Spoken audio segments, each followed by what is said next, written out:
You lost the moment you opened your mouth to explain. Think about the last time someone questioned your decision. The last time someone demanded to know why you left, why you chose that path, why you walked away. And what did you do? You explained, you justified, you defended, and the moment you did, you handed them your power. Here's the truth nobody tells you. The people who are meant for you will never ask you to explain yourself, and the people who demand explanations, they were never there to understand you. They were there to control you. So today, we're going to talk about the one habit that is silently destroying your peace, delaying your destiny, and keeping you stuck in rooms you were supposed to leave years ago. That habit is explaining yourself. And by the time this is over, you will never do it the same way again. Part 1. The trap of explanation. Let me paint a picture you've lived before. You make a decision, a bold one. You leave a job, end a relationship, choose a new direction, and before you've even taken your first step forward, someone stops you. Why did you do that? What are you thinking? Don't you think you should have? And just like that, you're pulled backward. You spend 20 minutes defending a decision that took you months of courage to make. And when the conversation is over, you don't feel supported. You feel drained. You feel second-guessed. You feel like maybe, just maybe, they were right. That is the trap, not the conversation. The habit, because here's what most people don't understand. The need to explain is the need for permission. And purpose does not operate on permission. Destiny doesn't sit in a waiting room hoping someone will finally approve it. Every time you explain yourself to someone who was never assigned to your journey, you are not being understood. You are being evaluated. You are being audited. You are handing your life's blueprint to someone who has no stake in your outcome and asking them to sign off on it. Why do we do this? Because somewhere along the way, we were taught that if people understood us, they would support us. We believed that explanation equals alignment, that if we just used the right words, the right person would finally get it. But that's not how it works. Some people don't lack information. They lack intention. They are not confused about your choices. They are uncomfortable with your growth, and no explanation in the world will ever fix a heart that has already decided not to support you. Explanation invites debate. Debate invites doubt, and doubt delays destiny. Think about every great decision you've made in your life, the ones that transformed you. I want you to ask yourself honestly, did you make those decisions because someone approved them? Or did you make them despite the fact that no one did? Most of the time, the breakthrough comes when you stop waiting for the chorus of approval and you simply move. The moment you stop explaining, something powerful happens. You take your conviction back. You reclaim the energy you were pouring into justification, and you redirect it into action, into focus, into the version of yourself that doesn't need a debate to make a decision. Here is what over-explaining actually communicates. I'm not sure about this, and I need you to reassure me. Even when that is not what you mean, even when you are completely certain. The act of excessive explanation signals insecurity, and people respond to signals, not intentions. You know what silence communicates? I have made my decision, and your understanding of it is not required. That is not arrogance. That is authority. And it is available to everyone the moment you decide that your life is not a courtroom and you are not on trial. Part 2. The power of silence. Let's talk about one of the most misunderstood forces in human life, silence. We live in a world that rewards noise.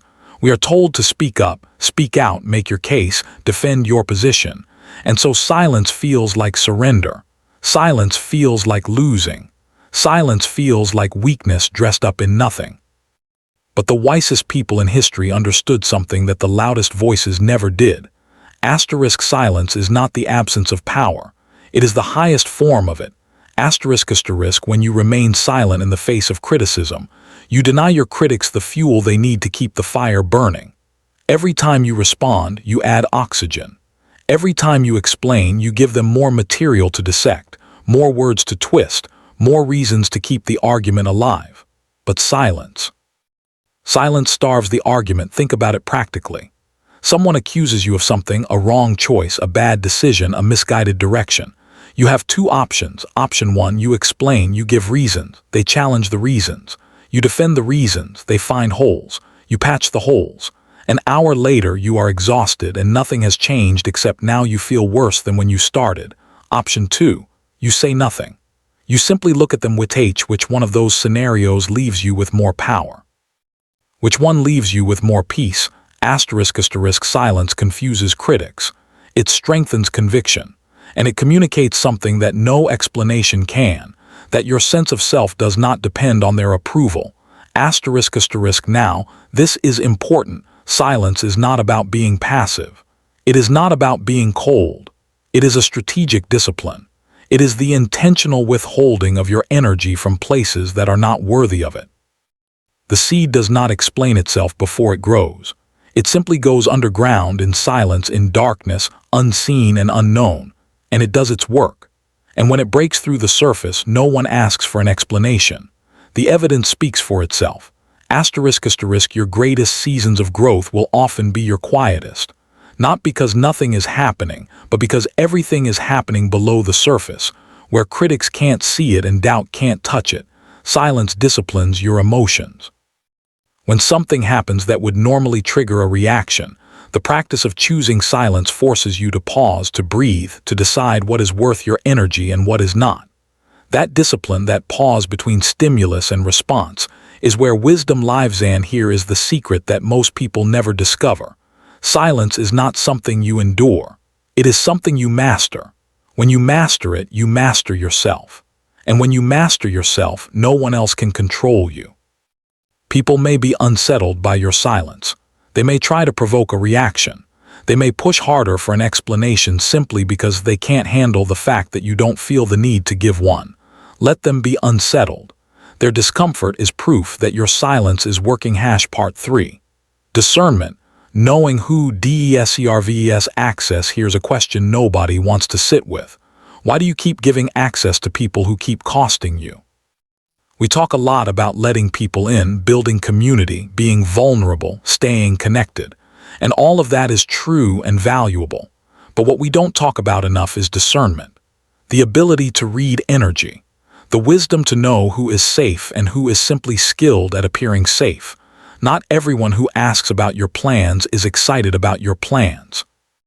Not everyone who smiles when you succeed is happy that you succeed. Not everyone who asks for an explanation deserves one. Energy does not lie. Words can. Expressions can. Intentions can be hidden behind politeness and proximity. But the energy that a person carries, the weight they bring into a room, the way they leave you feeling after a conversation, that will always tell you the truth if you are willing to pay attention. There are people in your life right now who leave you feeling heavy every time you interact with them. Every conversation ends with you feeling drained, confused, or somehow smaller than when you started. And yet you keep explaining yourself to them, keep trying to make them understand, keep investing emotional energy into a connection that has been quietly bleeding you dry. Discernment says that pattern is data, not a coincidence, not a bad day. Data. Evidence about who this person is in your life and what role they are actually playing in your story. Some people are assigned to your growth. Their presence challenges you, builds you, and adds clarity even when the conversation is difficult. These are the people worth talking to, worth being vulnerable with, worth the energy of explanation when explanation is necessary. But then there are others, and you know exactly who I am talking about, whose questions are never really questions. They are probes. They don't want your reasoning. They want your uncertainty. They don't want to understand you. They want leverage over you. And every time you try to explain yourself to them, you are handing that leverage over willingly. Discernment is the ability to tell the difference and act accordingly. This is why protecting your circle is not about being antisocial or suspicious. It is about being strategic with one of the most finite resources you have, your emotional bandwidth. You only have so much focus, so much peace, so much creative energy. Every conversation that demands your defense, every relationship that requires constant justification for your choices, these things have a cost. They pull from a reservoir that has a limit, and if that reservoir is empty when the moment of greatest opportunity arrives, when the vision is ready to move, when the door opens, You will have nothing left to pour into it. Protect your energy like you protect your purpose. Because they are not separate things. They are the same thing. Part 4. BOUNDRAS. The structure that PROTCTS destiny here is one of the most misunderstood truths in personal development. Purpose without boundaries will not survive. Vision requires structure. A fire needs a container, or it doesn't heat your home, it burns it down. The same energy that was meant to drive you forward will consume you if it has no shape, no limits, no protected space in which to operate. Boundaries are not walls. They are not rudeness dressed up in self-help language. They are not rejection. Boundaries are the architecture of self-respect. When you set a boundary, you are not telling someone, I don't value you. You are telling the world, I value what I was called to do and I will not let anything compromise it. And here is where it gets hard, because the moment you begin to set real boundaries, some people will be offended. They will call you cold. They will say you've changed. They will demand an explanation for why you no longer let them walk through every door of your life unannounced. Do not explain the boundary. Enforce it. Because here's what you need to understand about those reactions. The people who are most offended by your boundaries are the people who benefited the most from you having none. Their offense is not about you. It is about access. You have cut off access that was never good for you in the first place, and they are angry about it, that anger. That is confirmation. You made the right call. Boundaries require you to say no without a paragraph of justification. No is a complete sentence. You don't owe anyone a detailed breakdown of why you are protecting your time, your peace, or your calling. The boundary is self-explanatory. It exists because you exist, and your life is worth protecting. Boundaries also protect you from a subtle but dangerous trap, the slow erosion of your own conviction through constant compromise. Every time you fold on a boundary to keep someone comfortable, you teach yourself that your limits don't matter. And over time, you stop believing in your own decisions before anyone else even challenges them. But when you hold a boundary, especially when it costs you something, especially when it is uncomfortable, you build self-trust. You prove to yourself that you are serious. And that self-trust becomes the foundation of the kind of confidence that cannot be argued away. The people who are meant to be in your life will respect your boundaries, not because they love every limitation, but because they love and respect you, and they understand that the boundary exists to protect something worth protecting. And the people who cannot respect your boundaries, they were never meant to stay. Let them leave, or leave them. Either way, do it without the Part 5. Walking away, the most underestimated power move who have been sold a lie.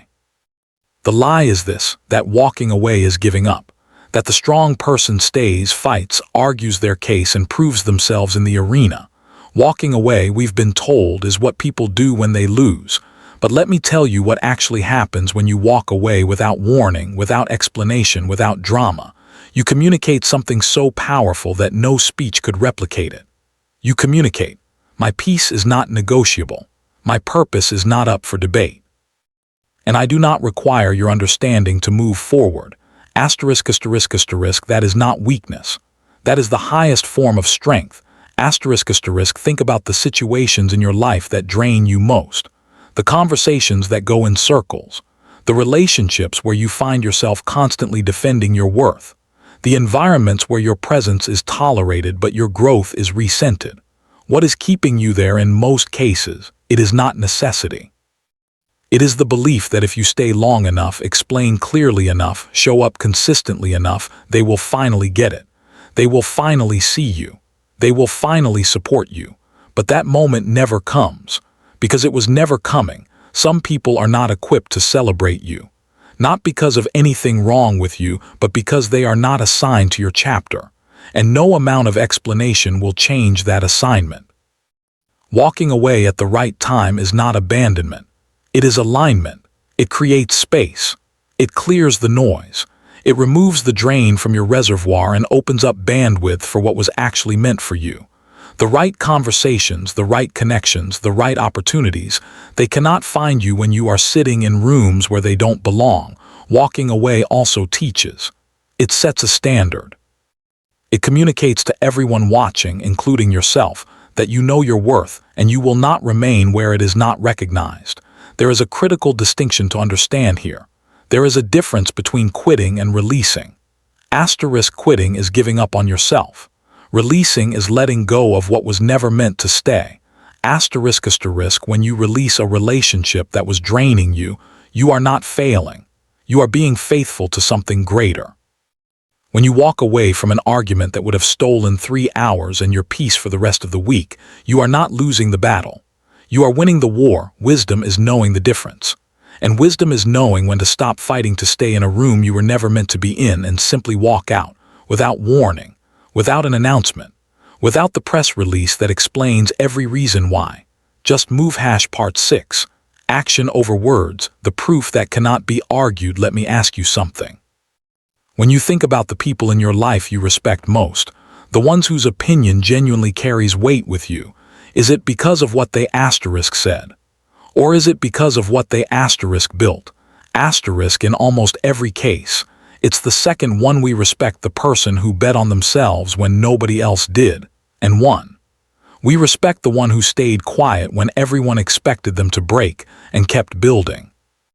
We respect the one who took the long road in silence without needing applause at every milestone and arrived somewhere undeniable.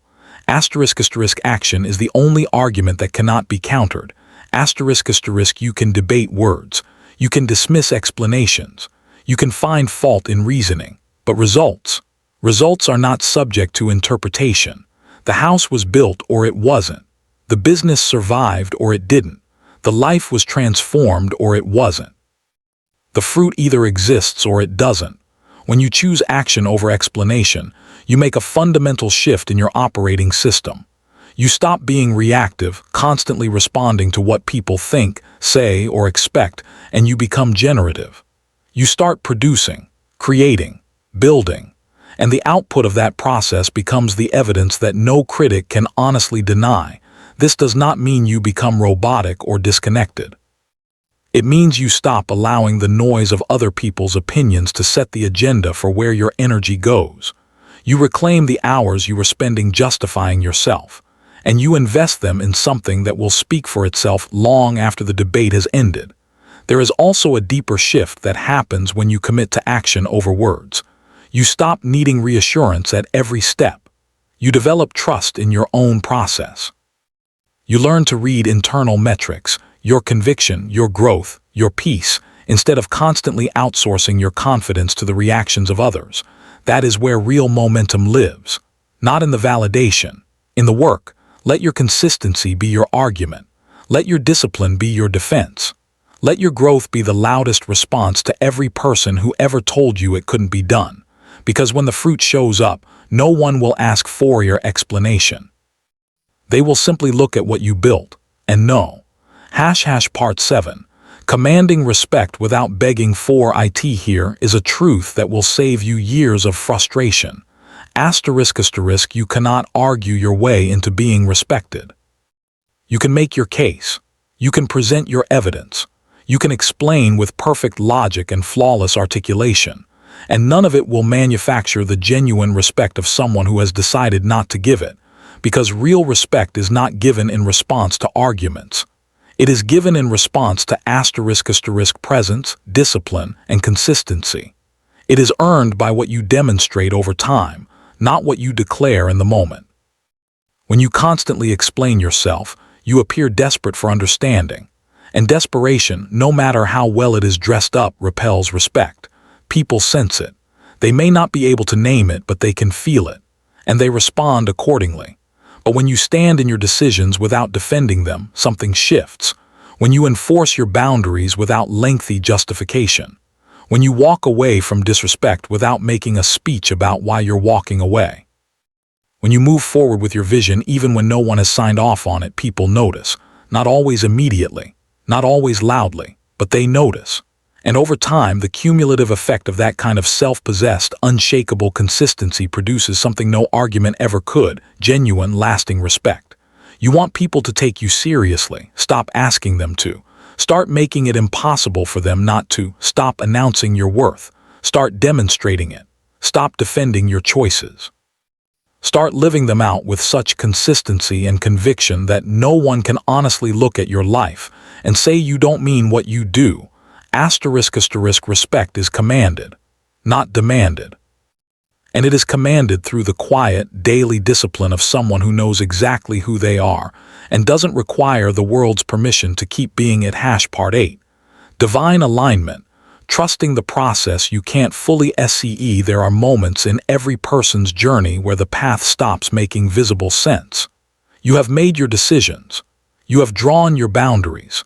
You have walked away from what was draining you. And now you are in a space that feels unfamiliar, quieter than you expected, less populated than you hoped, and far less certain than the world told you it should be. This is not a failure. This is alignment in progress, because alignment rarely looks like clarity in the moment. It often looks like transition. It looks like the in-between, the space after you've let go of one thing and before the next thing has fully arrived. And in that space, the temptation to explain yourself will be at its highest. The temptation to justify the path, to defend the choices, to prove to the people who are watching that you know what you're doing, that temptation will be louder than ever.